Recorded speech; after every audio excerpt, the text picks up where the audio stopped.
Hello everyone and welcome back to another video here at Home and Harvest Homestead.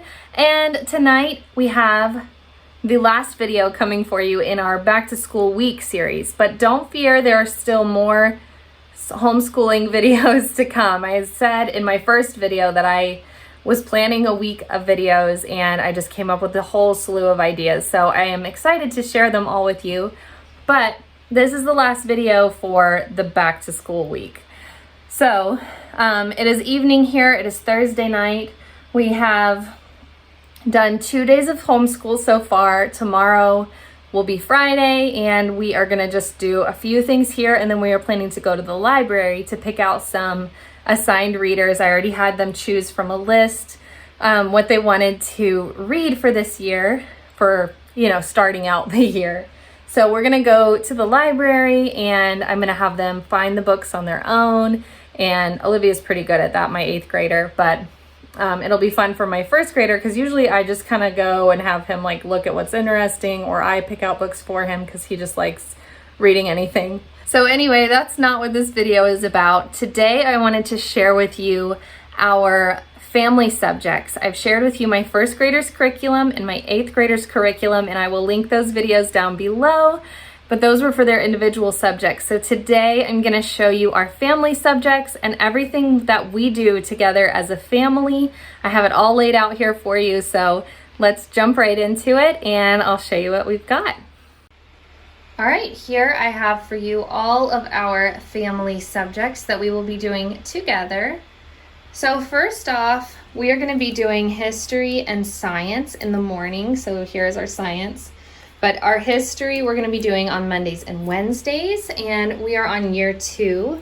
Last year I did not have my son do this with us because he was in kindergarten, but he did have an interest a few days. So this year I'm going to have him do it with us, and we'll just see how that goes. I think that he will do well with it, but I just won't, I'm not going to grade him too harshly on it.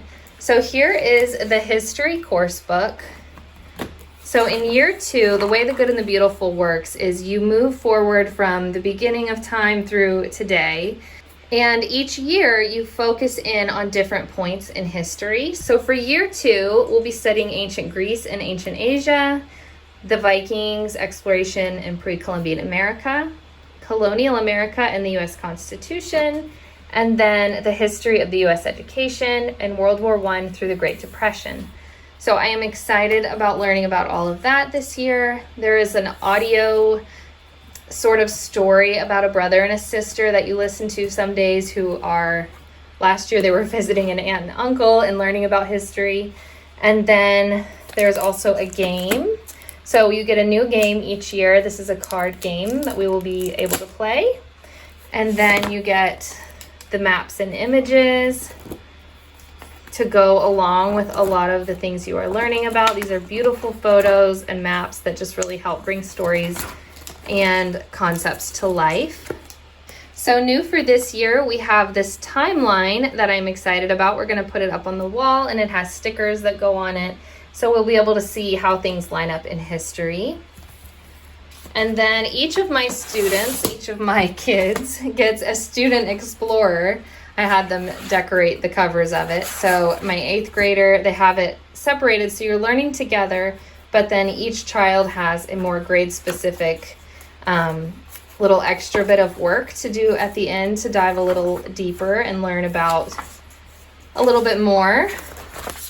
And then here is the 1st through 3rd grade student explorer.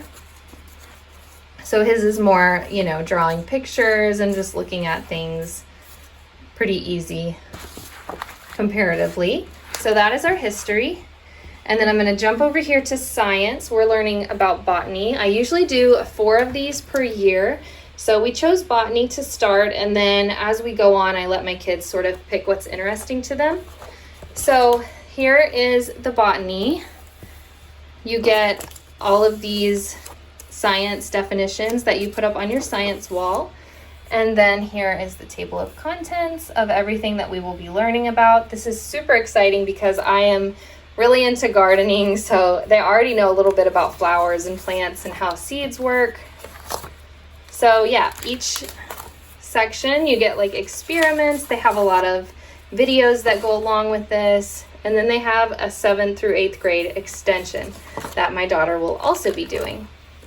So that is very exciting. And then to go along with that unit, we got the flower study, because I think it is just so wonderful and beautiful to learn about the different kinds of flowers. A lot of people, I know the names of different flowers, but I don't really associate them as much with what they look like unless it's something pretty popular, like a hibiscus or a rose or something. So that is so much fun. And then it comes with this game that is about like how you learn to match the names of the flowers. So we will enjoy doing that this year. Okay, now I'm going to show you next what we do for our Bible. It changes every year, every little bit. I kind of go with a new thing or whatever is interesting to us. But last year we started doing our 24 Family Ways. It's a family devotional, and I love it. My kids are not super conversational, so it's good to like create conversation between us. So it's concerning different relationships and with our families and what is important to us. And then you have, I did a review on this last year, but you have something to do each day of the week. So then you ask a question, you read through it in the Bible, you talk about it, and then you pray about it. So each day you kind of go through that, and they're all relating to whatever our family way is for this week. So this one would be, we love and obey our Lord Jesus Christ with a wholehearted devotion. So really love that. We're going to continue with that this year. And then I'm also using the Jesus Calling devotional. I just read 2 of these this week, and they are just short and sweet. And it's like Jesus is talking to you, talking to your heart. And then I also got this answers book for kids that we have been going through, which is really great for my 1st grader and my 8th grader, really. And it has a question: did Adam and Eve have belly buttons? And then it uses scripture and explains the answers to you in the Bible. Where is the Garden of Eden? So it's really, really great. And we have enjoyed our 2 days of this so far. So this is volume 1. There's several volumes. So if this continues to be a hit, then I will probably get the next volume of that. The kids also do their own individual Bible later in the day, but this is part of our morning time. And then on Fridays, we're going to be doing creative arts and crafts together, as well as an outing of some sort, whether it's to go to the park or the library or go on a field trip. That is reserved for Fridays, as well as arts and crafts. So I did my own arts and crafts last year. I got this year to try and just make it a little easier.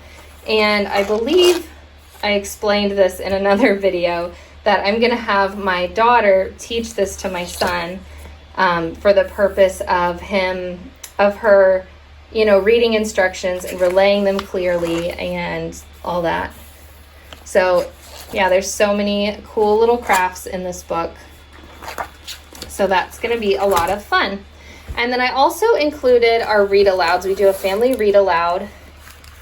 And we also do a history read aloud, but those I got last year when I was doing them with my daughter. So they're a little older for her. So during our history read aloud time, my son will be listening to an audiobook of his choosing.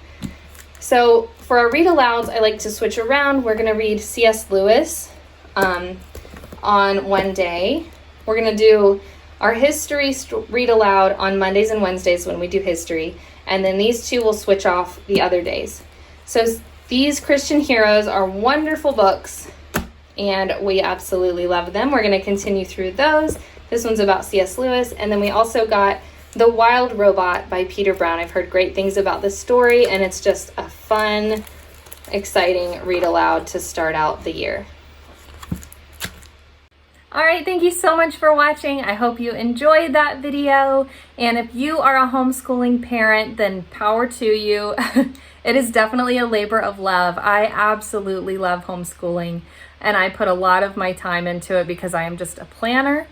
But it's not always easy. We've already had some hard days. My 18-month-old, last year during homeschool, she was still pretty much a baby and napped through most of it. I could pretty much schedule our day between the naps. And then when she was awake, it was like she was eating or something. It was pretty easy to schedule our homeschool day around that. But this year, after 2 days, she is 18 months old and she is at that age where she wants to be in here with us. She doesn't want to play alone. She's not interested in watching like a quick show or anything. And she wants to be in here and digging through the drawers and coloring on things. And oh man, it's going to be an interesting year and definitely an interesting transitional time as we just figure out a new normal and, you know, how we're going to make it work. So power to all you homeschooling parents out there with little ones. But it's still wonderful. I love having the schedule of homeschool again instead of just the wild and free summer, which is great, but it's great to be over. And yeah, so please subscribe if you are new. If you love homeschooling videos, I definitely have more coming, and I would love to see you back here, and we'll see you in our next one. Bye.